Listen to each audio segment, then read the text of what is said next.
Нерф экономики в GTA Online ударил по всем. И вы просто завалили меня вопросами после серии роликов про Корд-центр, про то, как фармить именно в открытой сессии. Я постоянно говорю, что там можно на изи рубить миллионы, практически не тратя время на жесткий гринд, но подробного гайда так и не сделал. Исправляюсь. Обычно при словах «фарм в открытой сессии» многие сразу представляют себе худший кошмар. Читеры, гриферы на опрессорах и унылая колонна из 4 мусоровозов, которые невозможно защитить. Забудьте об этом. На самом деле, заработок в открытой сессии может быть легким, быстрым и абсолютно безопасным, если знать правильные схемы. Сегодня мы разберем ультимативную базу. Это будет большое видео, где я расскажу все, что тебе нужно знать для комфортной игры. Rockstar вряд ли будут сильно резать эти механики, так что этот гайд будет актуален всю оставшуюся жизнь пятой части GTA. Первым делом надо сказать честно. Если вы новичок, у которого пока нет стабильных бизнесов, и вы всегда полагались только на классические ограбления, для грамотного старта вам понадобится кругленькая сумма. Поэтому этот гайд я построил по принципу максимального КПД. Сначала мы обсудим те вложения, которые окупят себя быстрее всего. Но прежде чем мы перейдем к фабрикам и математике фарма, нам нужно зафиксировать базу. В открытой сессии ваше главное оружие — это не пушки. Ваше главное оружие — это мобильность. В GTA Online время — это буквально деньги, и тратить его на унылые покатушки через всю карту мы не будем. Если вы хотите зарабатывать реальные миллионы без напряга, вам нужно освоить легальные телепорты.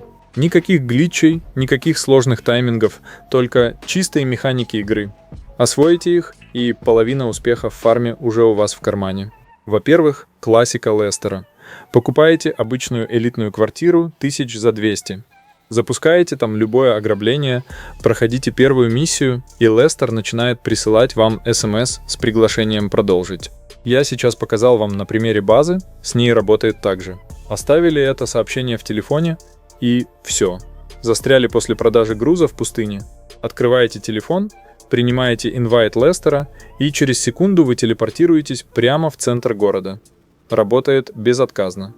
Второй способ — это трансфер. Если у вас есть агентство, просто подойдите к стойке на выходе и закажите водителя на внедорожнике. Это моментальный fast travel в кучу точек на карте. Вот посмотрите места, куда можно добраться за 30 секунд. Ну и более дорогая мобильность — это опрессор, Sparrow. Террорбайт с пультом управления от всех бизнесов очень не помешает. Буквально пульт, который можно вызвать в любой момент. Это сэкономит вам очень много времени, вы будете покупать весь груз через Террорбайт или по звонку. И я не шучу, вот эти вещи — это полдела. Но вся эта идеальная мобильность не имеет абсолютно никакого смысла, если вас сбивают первой же шальной ракетой. Если мы говорим про открытую сессию, вопрос выживания встает ребром. И нет, вам не придется стреляться с каждым встречным, если вы не хотите. Первое и самое важное правило безопасного фарма на земле — это технологии Imani в GTA 5. Если у вас есть агентство и автомастерская внутри него, вы получаете доступ к лучшему защитному апгрейду в игре — генератору помех GSN. В народе просто антилок или глушилка. Вы покупаете машины, которые поддерживают этот тюнинг, например, Buffalo или Omnis. Ставите глушилку и все. Ни один опрессор, ни один Deluxo или боевой вертолет больше не сможет навести на вас самонаводящиеся ракеты. Да вообще никто, если вы сами не нападаете, разве что Savage. В целом, для гриферов вы становитесь слепой зоной.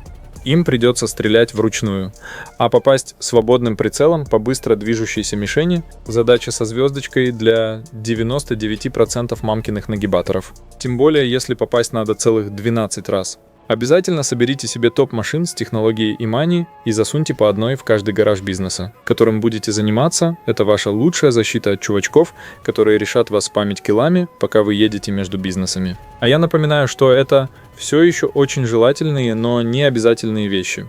И я говорю об этом, так как в каждой сессии чувачки не используют ничего из этого, по той же причине они и кричат, что невозможно играть в открытой сессии. Поэтому не бомби в комментах, если ты все это знаешь.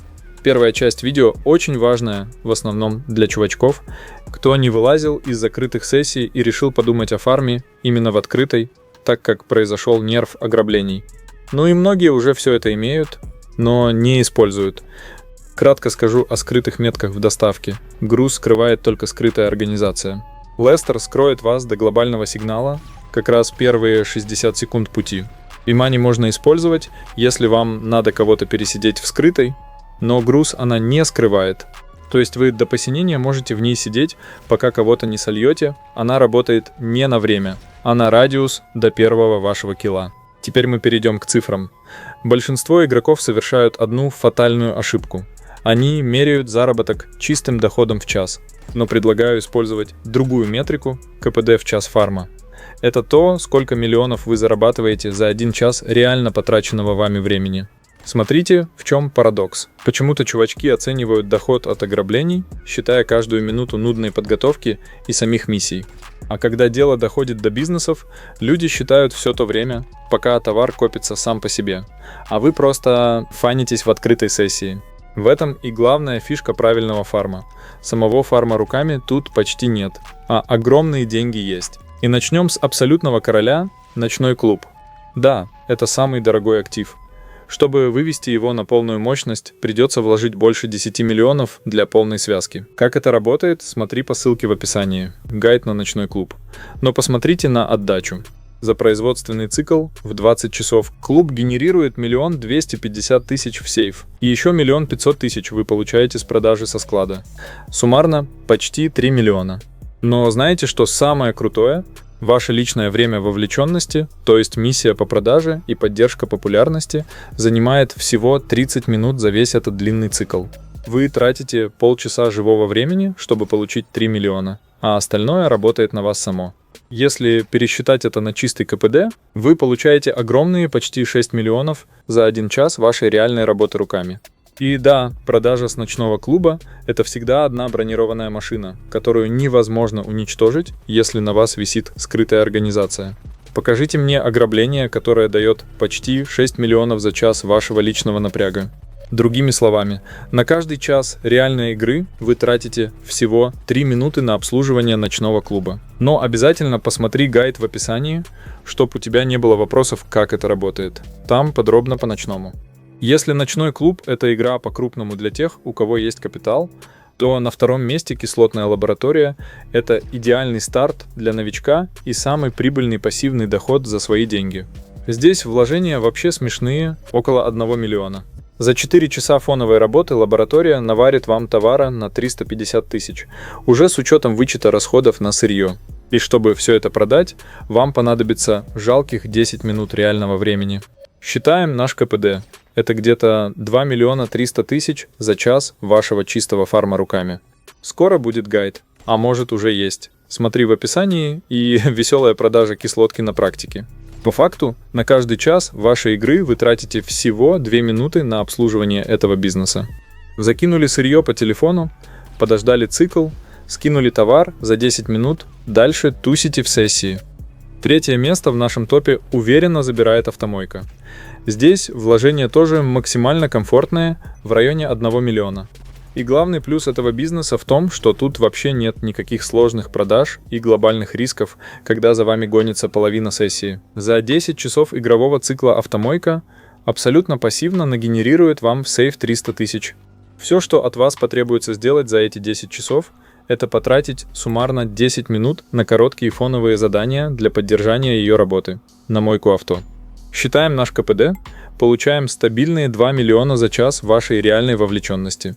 Переводя на язык времени, на каждый час вашей игры вы тратите ровно 1 минуту на этот бизнес.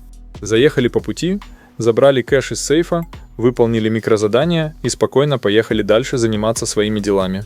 По ней, конечно же, в описании тоже будет гайд. По всему, о чем я говорю, будет гайд в описании.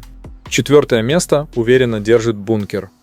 Сюда на старте придется вложить около 3 800 000. За один производственный цикл, который длится чуть больше 2 часов, вы получаете 100 000 с доставки лишних деталей в амунацию и еще 228 000 с основной продажи оружия. Здесь есть критически важные правила, поэтому в описании, как ты уже понял, есть гайд. Так вот, никаких унылых колонн из мусоровозов, тут все быстро и просто. Скрытка уже посчитана, как и сырье. В итоге 2 продажи остатков по 5 минут и основной груз тоже минут за 5-10. И у вас 330 тысяч. Считаем наш КПД. Получаем ровно 1 миллион за час вашего личного времени. На каждый час вашей реальной игры на обслуживание бункера уходит всего 8 минут в час. Кстати, я считаю именно за доставку в открытой сессии с другими игроками, если что. Ну и доставлять грузовик в оружейку тоже не обязательно, я это не делаю. Но это можно делать, чтобы заработать больше. И закрывает нашу базу безрисковых бизнесов агентство. Цикл работы этого бизнеса длится ровно 4 часа. За это время в ваш сейф абсолютно пассивно набегает 100 тысяч. И еще 200 тысяч вы забираете с коротких сопутствующих заданий. Контракты можно раз в час выдернуть на 5 минут. Стоить они будут от 40 до 60 тысяч, в среднем 50. На все эти активности у вас уйдет всего 5-7 минут в час. Считаем наш КПД, получаем 1 миллион 50 тысяч за час вашей реальной работы руками. Да, я считаю 25 тысяч в час на сейфе, но для этого надо 200 контрактов. Придется поработать, но зато потом сейф ни от чего не зависит. Заскочили по пути, забрали кэш из сейфа, выполнили быстрый контракт и снова полностью свободны. Гайд по агентству тоже есть, и еще есть Telegram, там можно пообщаться, найти тиммейтов для игры, задать вопросы и получить быстрые ответы от меня или других участников. Так вот, есть еще разные сейфы, как аркада или швейная. Короче, это уже немного, хотя важно. Считать это не будем. И вот теперь, если вы посмотрите на все эти цифры вместе, вы поймете главную суть умного фарма. Вам не нужно часами пялиться в монитор и гриндить одни и те же миссии. Тратите буквально пару минут на закупку сырья через компьютер Terrorbyte.